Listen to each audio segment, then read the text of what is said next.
This is Gemara Moed Katan Daf Vav. Today's share has been generously sponsored. Li'ilui Nishmas Mechol Mordechai ben Yitzchak HaKohen. Someone who the entire Chabura has been learning in this chus for Shlemu, unfortunately was nifter, and now the learning of the entire Chabura should be a tremendous chus for his neshama, that he should be oilet to higher and higher in a place in the Gan Eden Shalmaila, and a tremendous nechama for the entire family, as well as learning the entire Chabura should be a choshin of Yisrachaim Devar Shemirim Rasi Zechiddush and Lezer and Makal Mordechai B'Savshinta Zechiddush B'Savshinta Shem Ben Chaya Shalom Ben Levizava Oifik Ben Tali Rachel Bas Dina, as well as Chesfur Hashem Shmal Yus Ben Veder Ben Vega Chaim Rizar Shalom Zivin Reis Zar Bas Knandi Tevazim Zchei Zay Yisrael Men Zed Zed Shalei Shama Zamavi Shavik V'Chana Shmuel Ben Til Din Chan Reis Chai Bas Dina Din Vishin Mindas Vega Verav Kov Zeshava Naftali Zim Echlas Amar Ben Yaakov Zar Bas Kil Shalom B'Yisachar Ben Eser Yehudish V'Lavram Ben Rachel Adei Hashem Ben Chana V'Gal Perel Bas Eser Miriam Gabriela Bas Bluma Yisrael Yitzchak Ben Dina V'Seich Sha'ar Chayli Yisrael. We're holding on.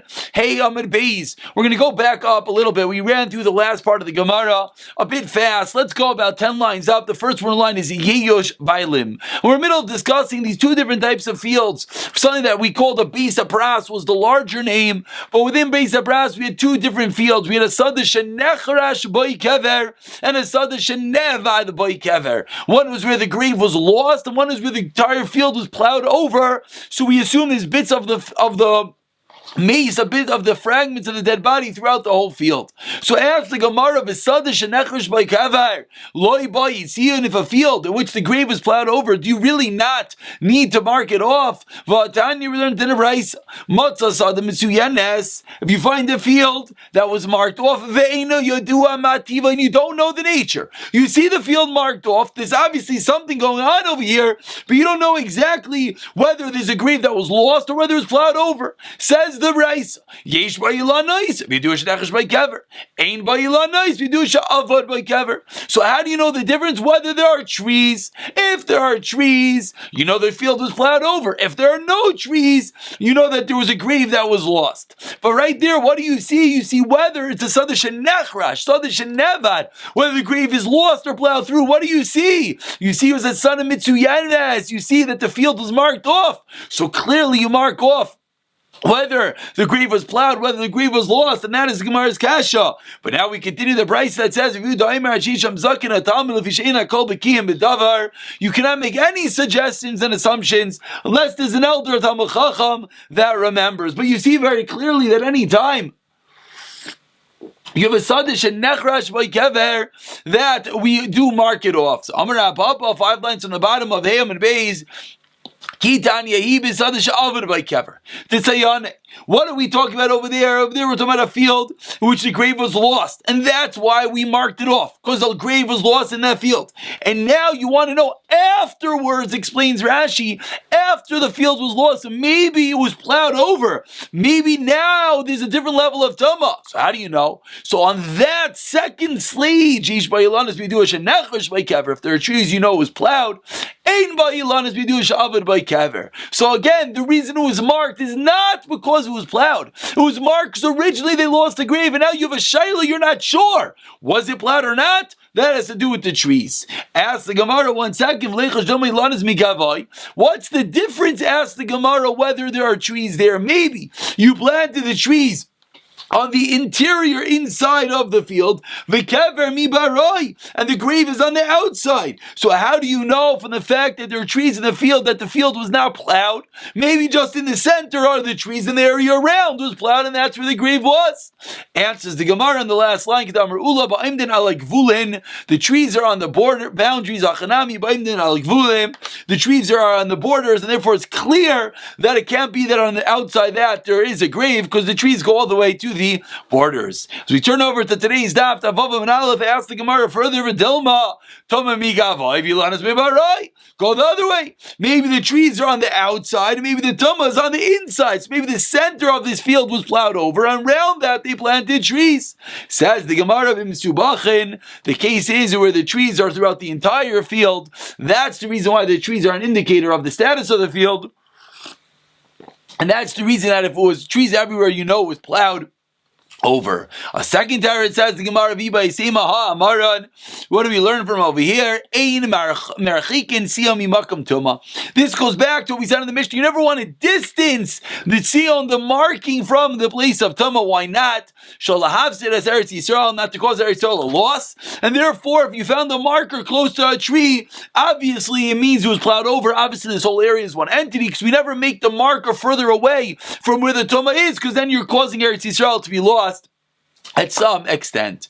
Says the Gemara, Rav Yehuda Aimer, 4 lines down, says Rav Yehuda, Ad Shisham Zakin Aitam Levshina Kol Bekim B'Davar. Rav Yehuda, at the end of the brisa, said that no, it's irrelevant unless there's someone that remembers what happened years past. Amar Abaye, says Abaye, you see from Rav Yehuda, Shma Mina, Tzur Memei Rabbanan, a very important rule. A young Talmud Chacham, the Rav, the Ika B'Masa, when he's in the town, Kol Mili De Masa Le Ramya. Not the Rav is not just involved in the shul, and not just involved in the kashrus, and not just involved in the shailus. Everything about this town is a comment upon him. All matters have to go by the Rav, and that's obviously the proper way a town should be Rav. Says the Gemara, continuing about 7 lines down, Omar Rav Yehuda, Matza Even Mitzuyanes. Let's say you found a stone. You found a stone that had a marking on the stone.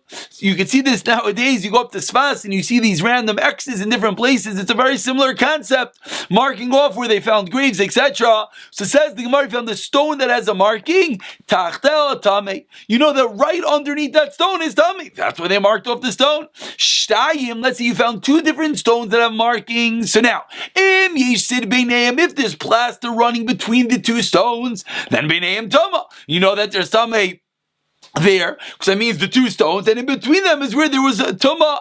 This is where there was a mace. If there's no line between them, there's a marking here and a marking here. That means the 2 isolated areas. Then the area in between is not necessarily an area that contains tumah, not necessarily an area that contains a dead body, a fragment of a body, etc. Ask the Gemara, are you telling me that even though you don't necessarily see any reason to believe that this field was plowed over, still the lack of lime, you have 2 different stones, doesn't look like it was plowed, but there's 2 stones that marking and there's no lime in between, that itself shows that it is tar. Ask the Gemara of Tanya, the first one in line, about 12 lines down, if you've got 1 stone marked off underneath his tummy, what does the brisa say? The brisa says when you have 2 stones, if it's plowed between the 2 stones, then b'neihem tamar, not b'neihem tami. So you just told me there's nothing to do with being plowed. It has to do with its marking in between. But ask the Gemara, we see clearly in the brisa not that way. Says the Gemara, Amar Abba, the case here is talking about, when do we care? When is the brisa referring to that we care if it's plowed? Is when they poured the lime, they poured the sid on top of the stone, umeruda lekan ulekan, and it ran down and it spread a little bit here and there, and there's a little bit of lime between them. So it seems that it just fell off the stones. It's not like a clear line between the stones. So then we say, if there's plowed, then you know it's tar. Why? So now, why is there little fragments of line between these 2 stones? You know why? You know what happened over here? It peeled from the stones when you plowed through, and that's what you're finding, a little line between the stones. But if there is no lime between them, then it's going to be tamei. So again, the only time we care about if it's plowed or not is when there's a little bit of fragments of the lime that you seems it was poured over and there's something left over there. Then if there's plowed over, that's an indicator that it's tar. But in a case that you have no reason to concern, then the lack of plowing and the lack of lime itself would be enough of indication that it is tar, like we learned originally. And if you found one part of a field, mitzar echad, one boundary that is marked off, it is tamei, and the rest of the field is tar. Shnayim, two boundaries, heim tamei v'chol zadei kula tar. Shloisha, heim tamei v'chol zadei kula tar. Three boundaries are marked off, so they're tar, tamei. The rest of the field is tar. But arba, if you found all four boundaries marked off, then it flips. Heim tahiri, now you know that the boundaries themselves are tar, but v'chol zadei kula tamei. Why? You know, distance, so you want to cause Eretz Yisrael to have a loss. So if all four boundaries are marked off, what must be the case? That the interior is where the Tumah is, and right around there they made a marking, and therefore the round area is going to be tar, but inside that field will be Tameh. Now we get back to the Mishnah, about 20 lines down. The first one line is V'yotzin, the two dots, Af al haklayim. And the Mishnah said that we send out agents, send out people from Bezdin to go check into whether there are client forbidden intermingling of species in people's fields. Ask the Gemara, do they go out on Chol HaMoed? V'raminu will ask you a stira. Something that we saw recently in the Gemara of Megillah. On the first of Adar, they announce this is the source for Machzor Shekel. They announce they're bringing the Shekel. Ve'ala Klayim.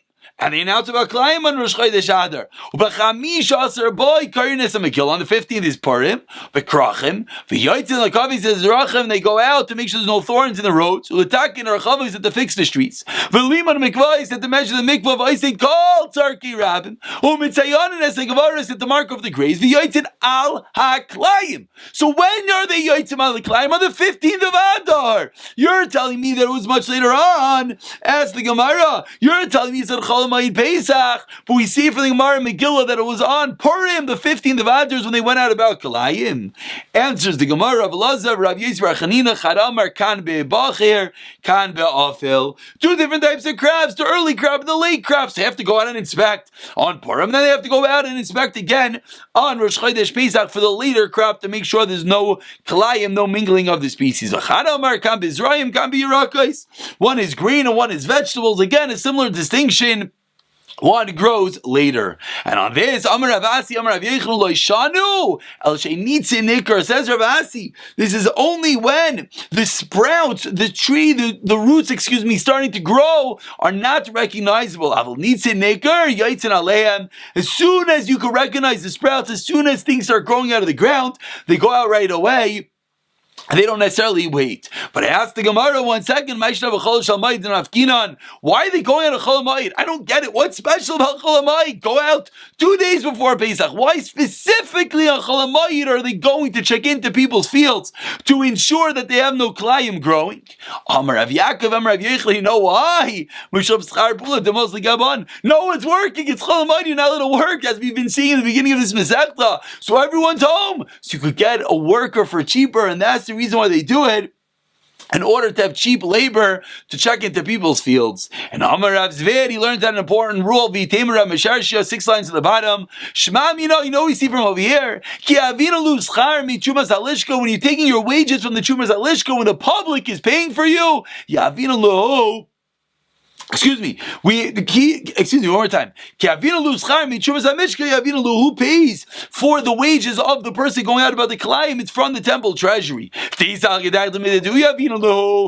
you're going to tell me that it's not coming from there, rather, where is it coming from? It's coming from, if you're going to tell me, sorry about that. If you're going to tell me that where's it coming from? It's coming from Mididu. It's coming that the owner of the field has to reimburse. The owner of the field has to pay for the agents going out. That why do we care when they go out? Whenever they could go, they should be able to go. So we see clearly, let's make this clear, I'm sorry. What do we see very clearly? We see who's paying. It must be the funds are coming from the public. Because if the owner of the field, if he's found to have claim, he's the one that has to pay, why would Bezdin be concerned to find the cheapest wages? It must be, it's coming from a communal fund, and that's the reason why we go out specifically on Chol HaMoed, in order to ensure that we're using the public's money appropriately. Says the Gemara Va'ad Kama, and how much we have to approve when it comes to Klayim. Amar Rav Shmuel bar Yitzchak ka'oisa sheshininu, like that which we learned.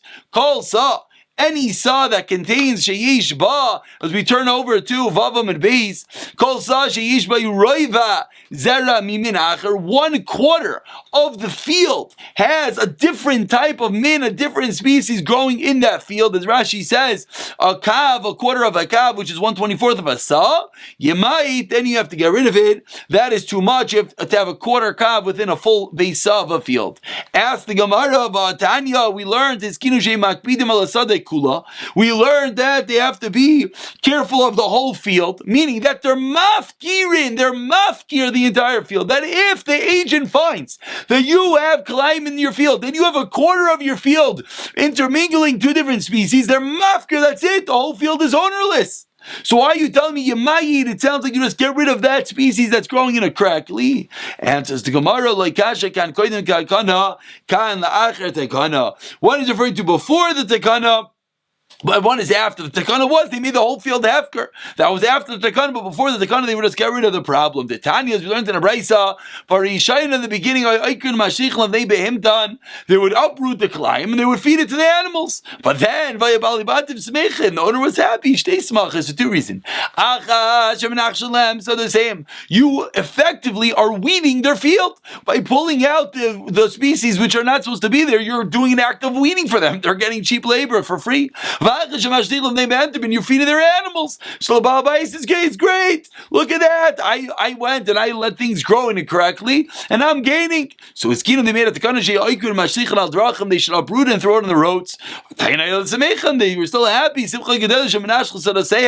that you're still weeding their field. So that was the takana. So if you mess with Chazal, if you go and you grow something you're not allowed to grow, then they say, boom, your entire field is hefker, and that will definitely deter someone from doing this in the future.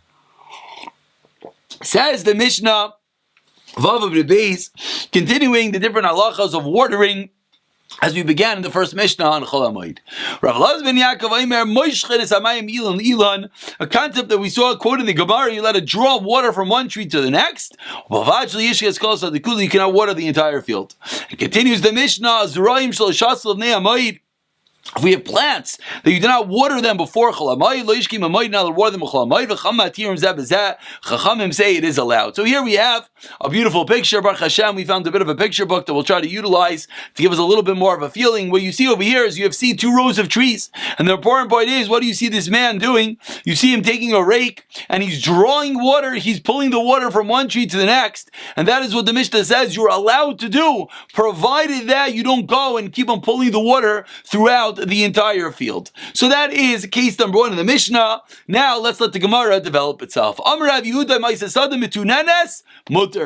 the field was moist and then it dried up, then that is the case that you're allowed to water it. And let's look at a Rashi for a moment. Rashi, the first Rashi in the Mishnah says, the Gemara, Adam Rav Elazar Avlo Yishka. What did Rav Elazar ben Yaakov in the Mishnah teach us? That you're not allowed to water the entire field.